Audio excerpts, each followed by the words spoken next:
The weapon maintenance bay was supposed to be off-limits to civilians, but there she was. A woman in plain clothes disassembling a Barrett .50 with the kind of expertise that takes years to develop. SEAL Commander Webb watched from the doorway as she cleaned each component with mechanical precision. "Ma'am, you're not authorized to handle that equipment," he called out. She didn't look up, didn't pause in her work. "I know," she replied quietly, continuing to polish the barrel. That's when Webb noticed something that made his blood run cold. The Naval Special Warfare Command facility at Dam Neck, Virginia, operated under protocols so strict that even seasoned military personnel needed multiple clearances just to access the building. The weapon maintenance bay, located in the facility's most secure section, required biometric scanning, keycard authorization, and escort by cleared personnel, which made the presence of an unauthorized civilian all the more impossible. Commander Webb had been heading to his office after a routine briefing when movement in the maintenance bay caught his peripheral vision. Through the reinforced glass window, he could see someone working at one of the specialized tables where only the most sensitive equipment was serviced. Webb stopped, his 15 years of military experience telling him something was very wrong. The woman appeared to be in her early 30s with auburn hair pulled back in a practical ponytail. She wore civilian clothes, dark slacks, and a simple white blouse that suggested office work rather than military operations. Her movements as she worked on the disassembled rifle were smooth and practiced, each action deliberate and precise. But it was the weapon itself that made Webb's stomach drop. Even from the doorway, he could recognize the distinctive profile of a Barrett M82 A1.50 caliber sniper system, one of the most restricted weapons in the military arsenal. These rifles weren't just classified, they were compartmentalized, tracked, and monitored with the same attention given to nuclear materials. Webb entered the maintenance bay, his footsteps echoing off the concrete floor. The woman didn't acknowledge his presence, continuing to clean the rifle's bolt with the kind of methodical attention that spoke of deep familiarity with the weapon. "Ma'am, you're not authorized to handle that equipment," Webb called out, his voice carrying the authority that had commanded respect from Navy SEALs in 3 different theaters of operation. She didn't look up, didn't pause in her work. Her hands continued their precise movements, polishing each component to a mirror finish before setting it carefully aside. "I know," she replied quietly, continuing to polish the barrel. The casual admission hit Webb like a physical blow. In his 15 years of military service, he had never encountered someone who openly acknowledged unauthorized access to classified equipment while continuing the very activity they were not permitted to perform. Then, you need to step away from that weapon immediately and explain how you gained access to this facility. "I walked in," she said, using a specialized tool to clean the rifle's chamber with expert precision. Webb felt his jaw clench. The woman's tone was conversational, almost pleasant, as if they were discussing the weather rather than a serious breach of military security. "Ma'am, this is a restricted area. That weapon requires top-secret clearance and SCI access, yes," she interrupted, still not looking up. "Sensitive compartmented information. I'm familiar with the classification levels." The fact that she knew the terminology for the highest levels of security clearance only made the situation more surreal. Webb quickly scanned the maintenance bay to ensure they were alone, then activated the room's electronic lock to prevent interruption. "Who are you?" "Someone who knows this rifle needs to be perfectly calibrated in the next 4 hours." Webb watched as she began inspecting the weapon's scope with the kind of meticulous attention he'd only seen from master armorers with decades of experience. Her movements were economical, purposeful, and absolutely professional. "That doesn't answer my question." "It's the only answer that matters right now." Webb had dealt with enemy combatants, foreign agents, and uncooperative prisoners of war, but he'd never encountered someone who projected such calm competence while openly defying military authority. "I'm going to ask you one more time. Who are you, and how did you gain access to this weapon?" The woman finally looked up, meeting his gaze directly. Her eyes were dark brown, almost black, and they held a steadiness that Webb had only seen in combat veterans who'd operated at the highest levels of classified missions. "Commander Webb," she said, using his name though he hadn't introduced himself, "before you make any calls or sound any alarms, you might want to check the maintenance log for this specific rifle." The fact that she knew his name sent an immediate chill down Webb's spine. He was operating under multiple levels of classification, and his presence at this facility wasn't publicly acknowledged. "How do you know my name?" "The same way I know you've been wondering why this particular Barrett hasn't been properly serviced in 8 months. Webb felt the ground shift beneath him. The woman was right. He had been concerned about the maintenance schedule for several weapons in their inventory, including this specific rifle. But that information was buried in classified reports that required Admiral-level clearance to access. "The maintenance log for this weapon is classified. Terminal 7, access code Delta 77 Alpha," she said, returning her attention to the rifle's trigger mechanism. "Password is your mother's maiden name, followed by the year you graduated from BUDS training." Webb stared at her in shock. The access codes she'd just recited were known to fewer than 6 people in the entire Navy, and they were changed monthly through a protocol that required direct authorization from Naval Special Warfare Command. "That's impossible."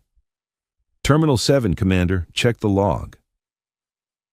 Against every instinct and protocol he'd learned in 15 years of military service, Webb moved to the maintenance bay's computer terminal and entered his access codes. The system accepted his credentials and displayed the main menu for classified weapon systems. He typed in the access code the woman had provided.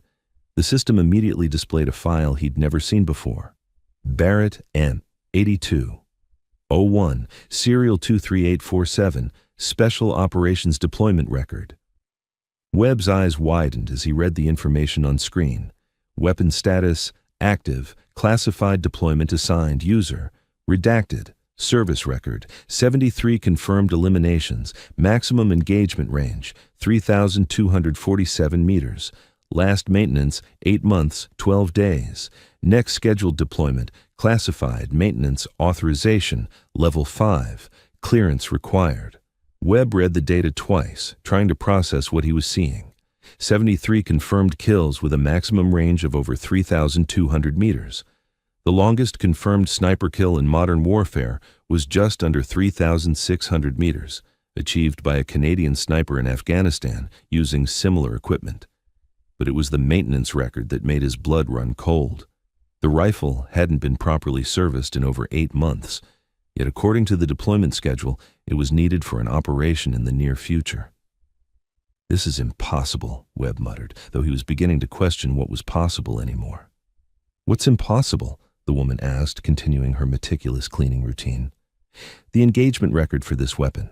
No one makes consistent shots at 3,200 meters. The ballistic variables alone. Muzzle velocity 853 meters per second. Bullet drop at 3,247 meters, approximately 68 feet. Wind drift calculation requires real-time atmospheric data," she recited without looking up from her work. "Temperature, humidity, barometric pressure, and target movement all factor into the final firing solution." Webb felt the world tilt slightly. She was discussing ballistic calculations at extreme range with the casual precision of someone who had performed these computations countless times under live fire conditions. "You're talking about shots that require mathematical precision beyond what most people consider possible," she finished. "Yes. The user file is completely redacted." "I know. If this is your weapon, then you're someone whose existence is classified at levels above your current clearance," she said calmly. "Someone whose operations are compartmentalized to protect both national security and the individuals involved." Webb stared at the computer screen, then at the woman who was methodically cleaning what was apparently her personal sniper rifle. Everything he thought he understood about military operations, about clearance levels, about who was authorized to operate in this facility, was crumbling. "What's your real name?" "Today I'm Jennifer Walsh, civilian contractor specializing in precision equipment maintenance." She held up a cleaning rod. "Which is exactly what I'm doing." "And tomorrow?" "Tomorrow I'll be whoever needs to be behind this rifle when the shot has to be taken." The cryptic response was clearly all the information he was going to receive. Webb found himself facing a decision that could define the remainder of his military career. He could follow standard protocol, call security, and create an incident that would likely result in congressional hearings and career-ending investigations. Or he could trust his instincts, which were telling him that this woman represented something far beyond his understanding or clearance level. "Jennifer Walsh," he said finally, "for the next few hours. Why are you really here?" Jennifer set down her cleaning supplies and looked at him with those unsettling dark eyes.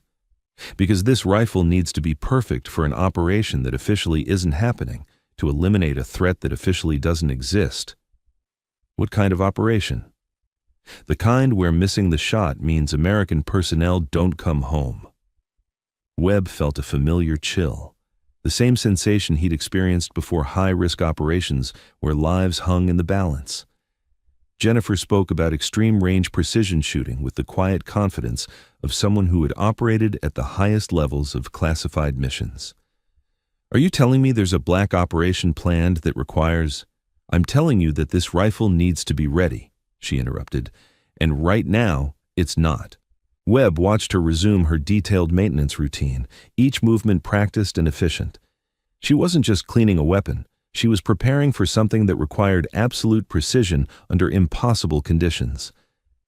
"How long have you been using this specific rifle?" "Long enough to know its ballistic signature under every possible environmental condition." The record shows 73 confirmed eliminations. The record shows what it's allowed to show. The implication was clear. The official count represented only a fraction of her actual operational history. Webb tried to process the reality that he was potentially dealing with one of the most effective snipers in military history, operating under classification levels that made her existence officially deniable. "Jennifer," he said carefully, "I need to understand the scope of what's happening here." "What's happening is equipment maintenance, Commander. Nothing more complex than ensuring this rifle performs exactly as designed when it's needed most. But the operation tomorrow will require someone to make a shot that most people would consider impossible, and when that moment comes, this weapon will be ready." The quiet certainty in her voice was more convincing than any mission briefing or intelligence assessment Webb had ever received. He had spent enough time in combat operations to distinguish between confidence and competence. Jennifer Walsh possessed both in extraordinary measure. "Is there anything I can do to assist?" Jennifer looked up, and for the first time since their encounter began, she smiled. It was a subtle expression, barely visible, but it completely transformed her demeanor. "You can ensure this conversation never happened. And if someone inquires about the rifle maintenance, tell them it was performed by properly authorized personnel." "You're not authorized." "Commander Webb," Jennifer said, returning to her precise work, "authorization is administrative paperwork.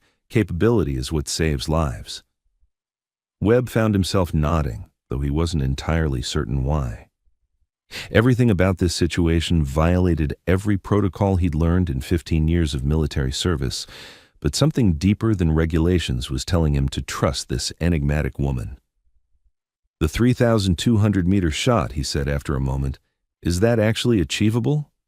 Jennifer paused in her cleaning, holding a component up to examine it for microscopic imperfections. At 3,247 meters, through variable crosswinds, with the target moving at inconsistent speeds across uneven terrain, accounting for altitude differential, temperature gradient, and atmospheric density. She set the component down and met his gaze directly. It was the only solution that prevented a diplomatic catastrophe. "Jesus." "Divine intervention wasn't available that day," Jennifer replied with understated humor, "so I had to handle the situation personally." Despite the gravity of their conversation, Webb found himself laughing. The tension that had been building since he first discovered her began to ease, replaced by professional respect for someone who could maintain composure while discussing impossible military operations. "How many people know about your actual capabilities?" "As few as operationally necessary." "And how many people need to know?" "Even fewer." Webb nodded, understanding the implicit requirement for absolute discretion. Whatever Jennifer Walsh's true identity and operational history were, they required the kind of compartmentalization that could only be maintained through strict limitation of access. "The mission tomorrow," he said, "will it be high risk?" "Commander, everything I do involves risk levels that would terrify most people. Tomorrow simply represents a higher degree of complexity than usual." "For you personally?" "For everyone whose lives depend on my accuracy." Jennifer began reassembling the Barrett with the same fluid precision she'd used to dismantle it. Webb watched, fascinated by the speed and efficiency of her movements. Each component fit into place with mechanical perfection, the result of countless hours of practice and intimate familiarity with the weapon system. The reassembly process revealed the true extent of her expertise. She didn't just know how the rifle functioned, she understood its mechanical soul. Every adjustment was made with the precision of someone who had fired thousands of rounds through this exact weapon, someone who knew how temperature changes affected barrel harmonics, how different ammunition lots performed under varying atmospheric conditions. "You know," Webb said, "in 15 years of military service, I've never encountered anyone with your level of capabilities. Most people haven't. Is that intentional? That's survival." The rifle was nearly complete now, transformed from scattered components back into a precision instrument capable of reaching out and touching targets at distances most people couldn't even see clearly. Jennifer worked without consulting any technical manual or reference guide. Every specification was permanently stored in her memory. As she made final adjustments to the scope mounting system, Webb noticed something that had escaped his attention earlier. Her hands bore the subtle calluses and scars that marked a professional operator. Trigger fingers slightly flattened from countless hours of shooting, small cuts on her knuckles from field stripping weapons under adverse conditions, the kind of hands that belonged to someone who lived by precision and preparation. "Jennifer, can I ask you something personal?" "You can ask. Do you ever question the psychological cost of what you do?" Jennifer paused, her hand stilling on the rifle's stock. For a moment, Webb saw something vulnerable in her expression, a brief glimpse of the human being beneath the professional operator facade. "Every time I pull the trigger," she said quietly. "But questioning the cost doesn't change the necessity." "And what makes tomorrow necessary?" "Someone who threatens American interests needs to be permanently removed from the equation." The cold precision of her statement reminded Webb exactly who he was dealing with. Jennifer Walsh might appear to be a civilian contractor, but she was a weapon as finely calibrated as the Barrett rifle she was preparing. "Will you be safe?" "Safety isn't a luxury people in my position can afford." "But you'll complete the mission successfully?" Jennifer looked at him with an expression that combined gratitude and sadness. "Commander Webb, people like me don't measure success by survival. We measure it by mission completion and the lives we save by taking the shot others can't make." The rifle was fully assembled now, appearing exactly as it had when Webb first spotted Jennifer working on it. But he knew it was fundamentally different, calibrated, adjusted, and prepared for whatever impossible task awaited it. "Is there anything else you require?" Webb asked. "Just your discretion and your trust." "You have both." Jennifer stood, shouldering the Barrett's carrying case with practiced ease. The complete weapon system weighed over 30 pounds, but she handled it as if it were an extension of her own body. "Commander Webb," she said, extending her hand. He shook it, noting the calluses that indicated extensive weapons training and the steady grip that conveyed absolute confidence under pressure. "Jennifer Walsh," he replied, "it's been a privilege meeting you." "The privilege was mine." "And Jennifer?" "Yes? Make the shot count." She smiled again, that same subtle expression that hinted at depths and experiences he would never fully comprehend. "Every shot counts, Commander. Tomorrow's just happens to count for more than most." With that statement, she turned and walked toward the maintenance bay exit, moving with the quiet efficiency of someone accustomed to operating in shadows and classified spaces. Webb watched until she disappeared beyond the security checkpoint, leaving him alone with questions that would never receive official answers. He returned to the computer terminal and reviewed the rifle's service record one final time. 73 confirmed eliminations, maximum engagement range, 3,247 meters. Statistics that represented lives ended and missions completed by someone whose existence was officially classified beyond acknowledgement. Webb closed the file and initiated the security protocol that would erase all access records for this session. Whatever Jennifer Walsh was planning for tomorrow, whatever impossible shot she might need to make, it would happen without any official documentation or recognition. But he would remember. He would carry the memory of a woman who maintained a rifle like a sacred ritual and discussed 3,200-meter shots as routine operational requirements.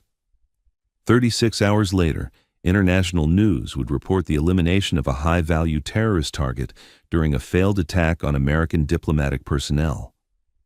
The reports would credit Coalition Special Operations Forces and provide no details about how the elimination had been achieved from an impossible distance under impossible conditions. Webb would watch the news coverage and think about a woman named Jennifer Walsh, who didn't officially exist, carrying a rifle that had never been deployed, making shots that defied mathematical probability. And he would classify this encounter alongside all the other compartmentalized experiences that defined military service at the highest levels of national security. Some secrets were worth protecting. Some people were worth shielding, even when protecting them meant pretending they had never existed at all. In the official maintenance log, the entry for that day would show routine service performed by authorized personnel. No names, no details, no trace of the conversation that had fundamentally altered Webb's understanding of the invisible operations conducted in defense of American interests. Jennifer Walsh would join the ranks of ghost stories whispered among special operations personnel. The sniper who could make impossible shots, who appeared and disappeared like smoke, who carried secrets that could never be shared. And somewhere in the world, a Barrett .50 caliber rifle would be waiting for the next time someone needed to reach out and eliminate a threat at 3,200 meters. Because some problems could only be solved from very, very far away. By someone who officially had never been there at all. The weapon would rest in secure storage, maintained to perfection, ready for the next impossible mission that would never appear in any official record, carried out by operators whose names were written in classified ink on documents that would be destroyed the moment their missions were complete. In the shadows of national security, some stories were never meant to be told, and some heroes were never meant to be known. Thanks for watching. If you liked this video, you can subscribe to see more incredible stories like this one.